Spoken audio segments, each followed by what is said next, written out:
Yeah, we're gonna do the campaign. I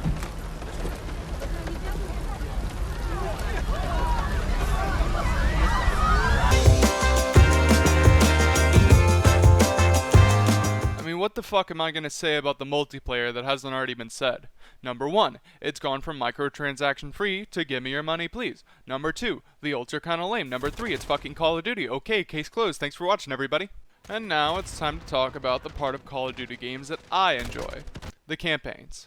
They're usually fun enough and give whatever studio working on this week's episode of Call of Duty the chance to show all the amazing things they could be doing if they weren't working on a Call of Duty game.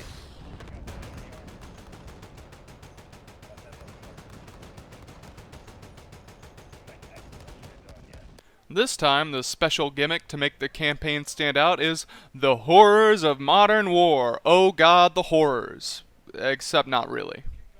For as gritty and realistic as the game tries to be, it pulls every single narrative punch it tries to use to shock the player.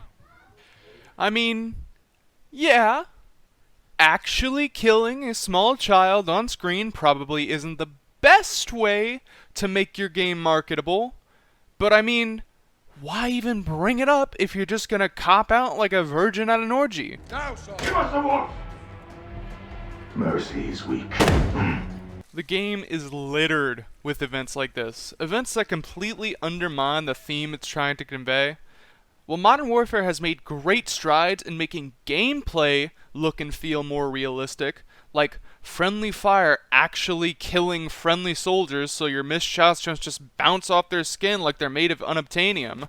Civilians now have a presence in firefights, and I'm pretty sure they've been paid off by whatever terrorist group you're fighting because they will run straight towards you while there's 15 bad guys right behind them who are fucking curving their bullets because they're sure as shit not hitting the civilians they're supposed to be indiscriminately killing.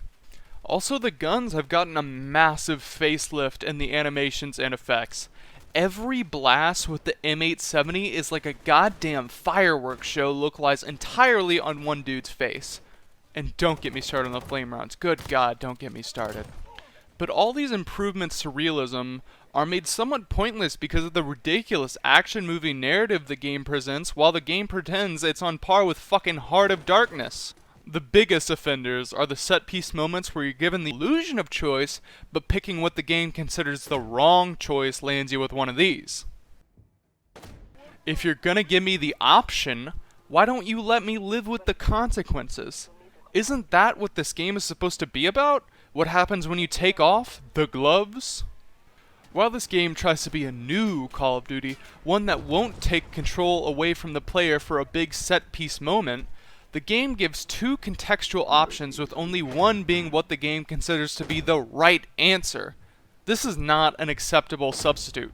Instead of giving the player any actual agency to make a decision, it railroads you down a specific path and then has the gall to reprimand you for making those choices. Well, excuse the fuck out of me, Mr. Call of Duty. I'm sorry for not being able to save all the little children in the world when you keep forcing my hand, completely undermining the narrative of how the choices soldiers are forced to make have serious consequences because the choices I made were neither my choices or had serious consequences.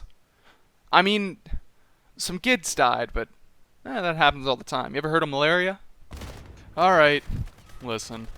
I know the last few paragraphs have made me sound like a mass-murdering psychopath, and while you're not entirely wrong,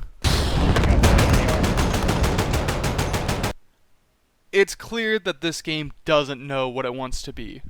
Call of Duty, are you Full Metal Jacket or Saving Private Ryan?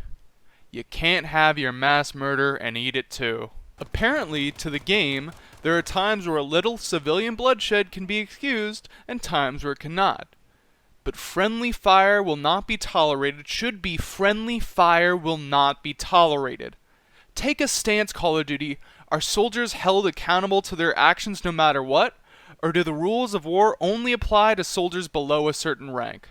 I can certainly think of plenty of times in the game, and in real life, where the latter is the case. It's also very interesting that the most controversial scenes in the game are played out by the British SAS instead of the American lead, Alex. The British lead, Shepard and Kyle, throw somebody's father with a bomb strapped to him off a balcony, let a child die so the mission can continue as planned, are shown as willing to pull the trigger on a child to get information out of a suspect, and allow a massive terrorist attack to take place in London. While the worst the American lead does is desert the military because the insurgent group he was working with unwillingly used a chemical weapon due to the actions of one person. And the good old stars and stripes, apple pie, red, white, and blue American military just won't stand for such a thing. Even then, Alex's actions are painted as heroic and patriotic, as if Alex is going against the grain and fighting for what is right. The American military's actions throughout the game are presented in the same star-spangled heroicism as Alex's. In the game's logic, using toxic gas to clear out an enemy force is sick and unredeemable. However, when the American military uses napalm, a chemical agent that sticks to skin and rarely kills the target outright, instead killing by asphyxiation, it's presented as a necessary evil and morally justifiable for the greater good. Even though napalm is still illegal to use in warfare and has been banned since Vietnam. Furthermore, when Al-Qatala kills a child, it is again presented as sick and unredeemable. However, when a Western soldier is willing to pull the trigger on a child, it is again presented as a necessary evil and morally justifiable for the greater good. While there may not have been a bullet in the chamber, the player doesn't know that, and in the narrative, Kyle doesn't know that. The intention still stands, and in that scene, the game's hypocrisy is as visible as ever. Don't even get me started on the white phosphorus kill streak. Actually, do get me started. What the fuck, Call of Duty? What the fuck? White phosphorus is one of, if not the most painful and cruel weapons of war that have ever been used. Oh, but white phosphorus is used all the time in smoke grenades and smoke generation for friendly forces. It's a weapon for defense. Well, it's certainly not being used that way in the game. This ain't smoke grenade white phosphorus. This is fucking Willie Pete. It's being dropped in bombs all over the map, but the worst it does is give all the soldiers a little cough. White phosphorus doesn't just give you a little cough. It burns through your fucking skin, down to the bone, and leaves a lifetime of pain and suffering if you aren't lucky enough to die in the initial blast. If you want to know what I'm talking about, go ahead and look up some pictures of white phosphorus injuries. I'd show some here, but I'd get banned from YouTube if I even thought about showing those pictures. The worst part is that the 12-year-olds that play this game are just gonna think white phosphorus is just a weapon like anything else that makes you do a funny Fortnite dance and then fall over instead of the gruesome war crime it really is. But hey, video games.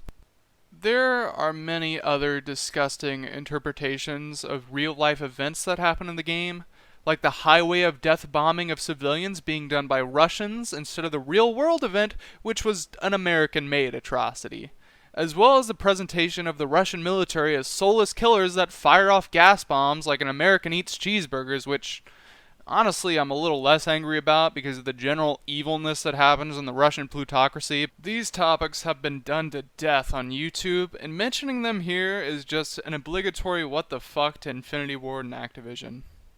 Call of Duty's still a really fun game though, 8 out of 10.